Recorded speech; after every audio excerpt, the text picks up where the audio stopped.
Welcome to Sports Bet Daily at oddsmarket.com. It's NFL Week 3. Coaches struggling, teams struggling, injuries all over the place. I've got Spread Astaire and I've got Jason going to go through the card with me. Gentlemen, how are we? What's up, buddy?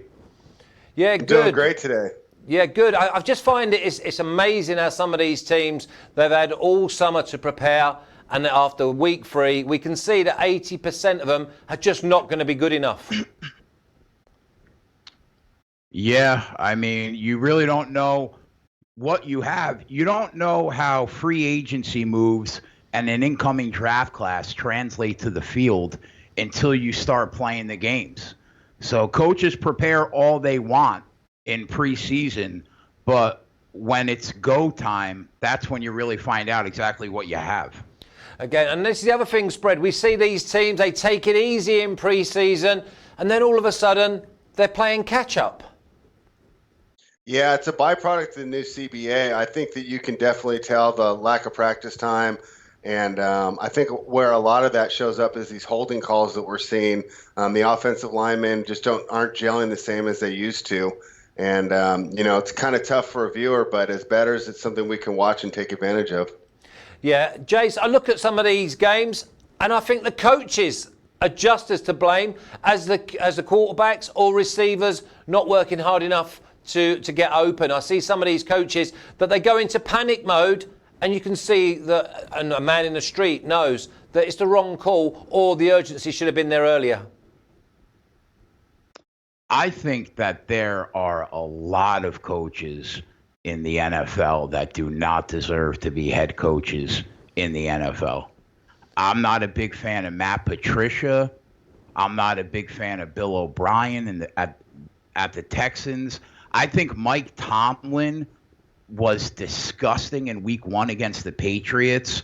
I think that there are a ton of NFL coaches that should be gone. I mean, yeah, there's a few that have got there on reputation, but once you've been given the opportunity and the door's been opened slightly, it's up to you to boot it open and walk on through. Let's start with some games. Let's start with the Texans and Chargers. Under 48 was my pick earlier on in the week. Spread, what do you fancy?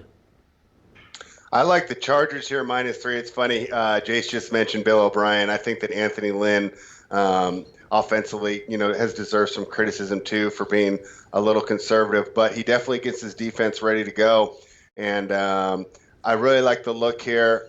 To me, the Chargers just have so many more weapons on offense. I'm not sure that they're going to be able to protect Deshaun Watson, who's already suffered 10 sacks this season.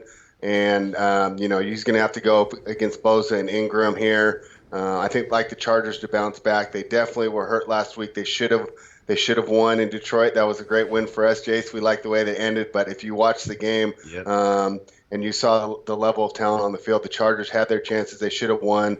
Got hurt by an Eckler fumble there. They've been struggling in the red zone, but I expect them to clean that up to look a little better at home, and I think the Chargers will cover the 3-point spread. Okay, let's move on. Jace, LA Rams, early on in the week, -1.5 in places, got on at -2.5. Now there's 3.5. Rams against the Browns. What's your choice? Man, it's a really tough game because my power ratings have the Rams as a 1-point favorite in this game in Cleveland, but I lean that the Rams cover the 3 points. I don't know, Flash. It seems like one of those NFL games that are just a trap. The Rams looked really good in the second half of last week's game against the Saints. Cooper Kupp is the difference in that offense. When that kid is on the field, Jared Goff is 3 times the quarterback that he is when he's not on the field. And, Cleveland, they did what they did to the Jets, but Cleveland looked really sloppy offensively at times against an average Jets team that had key pieces missing on the defense last week. And obviously, they had their third-string quarterback in for most of the game last week. So it's hard to judge the Cleveland Browns off last week's performance. Really, my gut says that the Rams cover the 3, but I feel like it's a trap, and I'm off the game. Total pass for me. Spread, any thoughts? Yeah, I lean the Rams here as well. Jace makes a great point about Cooper Kupp being a great security blanket, a safety blanket there for Jared Goff. Kind of makes his progressions a lot easier.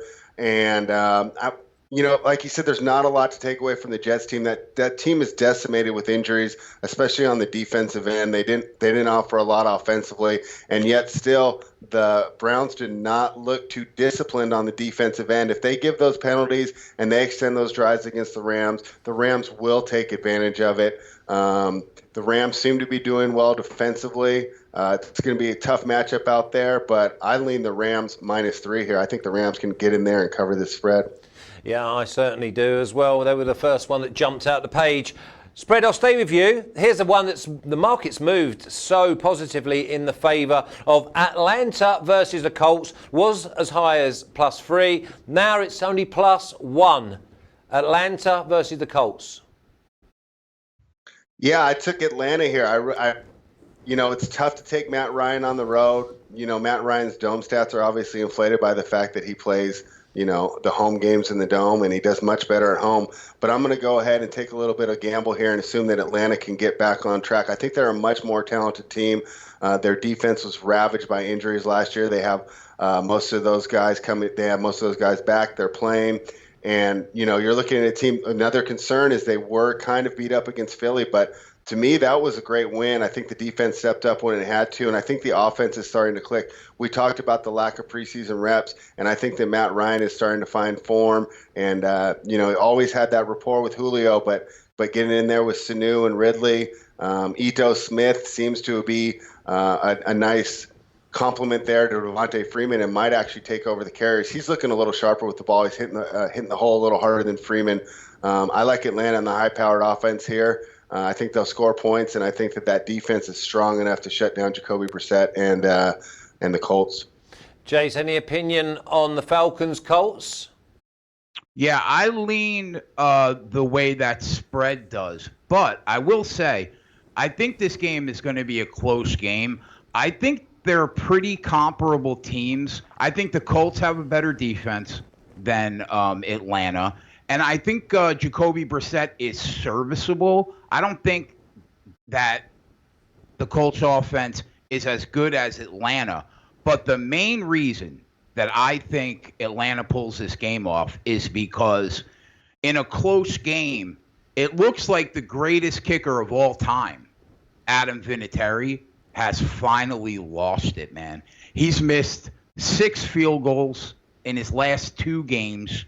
And in a game that I expect to be really close, I think that a field goal could literally be the difference. And if that's the case, you have to go with Atlanta. Also, a prop in this game that I've bet, longest successful field goal by the Atlanta Falcons. That's the only thing that I've actually bet on this game. Okay, let's move on. Let's go with Saints-Seahawks. Saints obviously look like they're there for the taking. Seahawks just getting the job done. What way do you lean, Jace? I lean Seattle. Russell Wilson looks to be in midseason form. He had 3 touchdowns last week, no interceptions, but his decision-making was really good, man. It was impeccable. And they went into Pittsburgh. Granted, Pittsburgh is nowhere near what we thought that they were so far this year. But nonetheless, the Seattle Seahawks looked really bad after week 1. They escaped against the Bengals with a 1-point victory. I expected them to put forth a better effort. They went into Pittsburgh. They did what they had to do. Now you have a Saints team in disarray. I'm not a believer in Teddy Bridgewater at all. I think that the Saints are cooked. If it says Drew Brees is out at least 6 weeks, if that's the case, I think the season's over for the Saints. So the only way to look here, in my opinion, is Seattle. Wow, NFC favourites could be all over for them already, opening the door for the likes of the Rams. Don't know who else is going to step up in that NFC. Spread, Bucks, Giants. Giants got to be in the bottom 3 teams, even though there's probably about 10 of them bottom teams. Against the Bucks side, I can't quite get a handle on them yet. Yeah, they looked really bad week 1, and then they bounced back last week in Carolina against a defense that I consider to be above average in Carolina. And now Bruce Arians and Jameis Winston are going to be able to feast on a Giants defense that I rank pretty much in the bottom 5 of the league. I think that Todd Bowles is going to scheme up a plan for Daniel Jones that he hasn't really seen yet. You know, he looked good in preseason against these vanilla defenses and against second stringers. But I think the Bucs defense has been one of the biggest surprises of the year, the way that they performed so far. And I do not trust this Giants team at all. I think they made the right move by putting Daniel Jones in. You know, it's time to get him to learn, you know, move on to the future. And he looks to be that. But I don't think the future is going to be his first start. I think Todd Bowles is going to have a huge scheme for him. I think he's going to struggle, as a lot of rookie quarterbacks do in their first start. And I expect the Buccaneers to cover the spread at home. I saw it at 7 yesterday, and it seems to have dropped to 6. That's good news for those of us that are back in the Buccaneers and haven't placed their bets yet, hoping to get money on the Giants with the sharp buyback that people always take the big points. But, yeah, I'm not going to back a rookie quarterback here. I'm going to take Bruce Arians to keep working with Jameis Winston, get rid of those turnovers, attack down the field, and for the Buccaneers to get a big win here. Jace, we've seen some unbelievably large spreads. Miami-Dallas is probably the biggest. 22 points now, still moved in Dallas's favour. I've gone under 47.5. I just think that when the spread's this big on the points, you just got to say that one team's not going to contribute. What do you think? Do you think 22 is too much, and do you think 47 is too little? Well, you know, I did bet a game that has a big spread, but it wasn't this game. But I agree with you. I think the only reasonable look in this game is under 47. Because I cannot we talk about coaches. I'm not a fan of Jason Garrett. I cannot trust a Jason Garrett-led team to cover a 23-point spread. I just can't do it. I don't have it in me. Miami is horrific. By the end of the year, they may be historically horrific. We don't know. But, yeah, Dallas has cracked the top 5 in my power ratings for the first time in over a decade. They look to be really in sync. I agree with you. Miami doesn't contribute here. It's under for me or pass. I think you're dead on. Okay, spread. Let me throw this one at you. Another huge spread. We got it right last week with New England and the unders. Is it New England and the unders again against a Jets side who are looking just as bad as the Titans and the Giants and Miami and a few others? Yeah, and the Jets at least have an excuse. You know, they lost their leading tackler, Avery Williamson, before the season started. Then at the beginning of the year in game 1, they were looking great with C.J. Mosley out on the field. He went out, and you saw the complete difference in that game.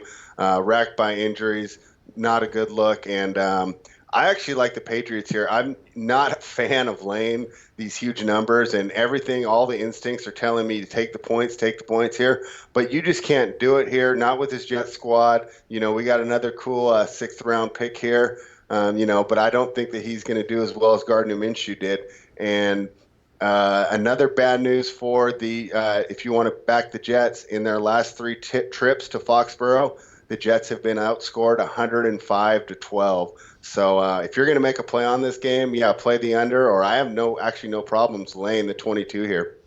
Average 35-4. Wow. Still under 45.5 though. The last game I want to have a little look at before we get your best bets. Green Bay, Denver. Green Bay, great offense. I think an underrated D, even though it's getting more and more acclaim. Against the Denver side, they're okay. The D's okay. Don't score points for me. I'm happy to give up the Green Bay at 8. What do you think, Jace? This game was a pass for me. I didn't really like it at all. My gut said to lay the 8 with Green Bay, but it wouldn't shock me to see Denver hang within the 8 points because Joe Flacco has not played that bad for as bad as this team has looked. He has put the stat line up every week, man. 280, 290, a touchdown here, a touchdown there. I think that the Green Bay defense is really, really improved. Their secondary looks so much better than it did a year ago. But it just, in a game like this, it would not shock me to see the Denver Broncos hang within 8. That's just the way the NFL is. There's so much parity in the league. So it was a pass for me. Spread, Green Bay, Denver, any thoughts? I'm not going to play it, but if I were to play it, I would take the points with Denver. Their defense looks good. Flacco looks good. Their problems have been in the red zone. That's how he's kind of, putting up the numbers without getting the results, not getting those points on the board. If they can figure that out, they can get it going. And one interesting note, Denver's been held without a sack so far this year. Rodgers likes to hold on to the ball. I think that this could be the week that Chubb and Miller break out. I know I said that last week, but I'm waiting for these guys. I love these two defensive ends, and this could be the week. So if I were to, I'm staying off it, but if I were to make a play, I'm taking the points with Denver. Okay, well, I've gone Green Bay because I don't believe that Denver can put up enough points, and I believe that Green Bay with Rodgers will get the job done. Jace, give me your best bet, please. All right, boys, I'm going to shock you. The New York Jets. Best bet. Now, hear me out, Flash, all right? The spread shocked me. I'm not going to lie. My power ratings had the line at the Patriots minus 20 with extra juice. I think they're 17 points better on a neutral site. You add in the home field advantage, it brings it up to 20 at a little extra juice. When you consider that there are 3 starters on the Patriots offensive line either banged up or injured, I just don't see a way that you could be on any other side than the New York Jets. They are not the Miami Dolphins. This line is the biggest disparity in 3 weeks in my power ratings, okay? Now, the NFL has the sharpest lines of any sport because it's got the biggest handle. We know that, right? So if you're accurate, you should see between a half a point or a point and a half edge in a game, and that's worth betting. 2.5 points is huge. Now, when a line is 22, right, that translates to a spread of about 6 points per quarter. That is not accurate, though, when a team is this big a favorite. The winning team in the fourth quarter is usually in a position to change their game plan completely. They go into the prevent mode. The offense transitions into running the clock out, and they get out of the game healthy for next week. So you can't grade the fourth quarter on a 22-point spread at 6 points. It's more like 3.5 points if the favorites win in the game. So those odds end up swinging heavily to the dog, covering the fourth quarter. That's why you see so many backdoors in the NFL. I think 22.5 is a gift. I'm telling you, Flash. We'll be on the show together on Monday night, and we'll be talking about this game. Yeah, well, remember I'm saying New England win and New England unders. So we could all three could come in. We're happy. Spread, give me your best one. I like the Chargers. They've traditionally done well against the Texans. Phillip Rivers does well against the Texans. 3 touchdowns in every game that he's played against them. And like I said, I think this is just a situation where you're getting the better team that hasn't looked as good due to poor performance. But if you look at the matchups, you actually look at the rosters, I think the Chargers have a much better team. They have a much more explosive offense. They're going to be able to, exploit that Texans offensive line, put Deshaun Watson in some trouble, and then Phillip Rivers will be able to answer. Coming off last week, I do not expect them to let up. I expect them to try and take advantage of every opportunity, maybe pour it on if they can, because I'm definitely sure that Anthony Lynn wants to avoid a repeat of last week where they had a definite winnable game and, they weren't able to do it. I expect the Chargers to correct those mistakes, cut down on red zone turnovers, and cover the spread against the Houston Texans. Yeah, and kick field goals. That'd be nice. Gave up the 2.5 last week, missed 2 chipped field goals, 3 points behind. in the red zone, interception, game over, lose. No good. Gentlemen, good luck over the weekend. Jace, I'll see you Monday night. Really looking forward to that. Are going to be the Bears Redskins. I think that's going to be an absolute cracker. I'll see you soon, gentlemen. All right, Thanks, later, Flash. Later, Jason. Have a great weekend.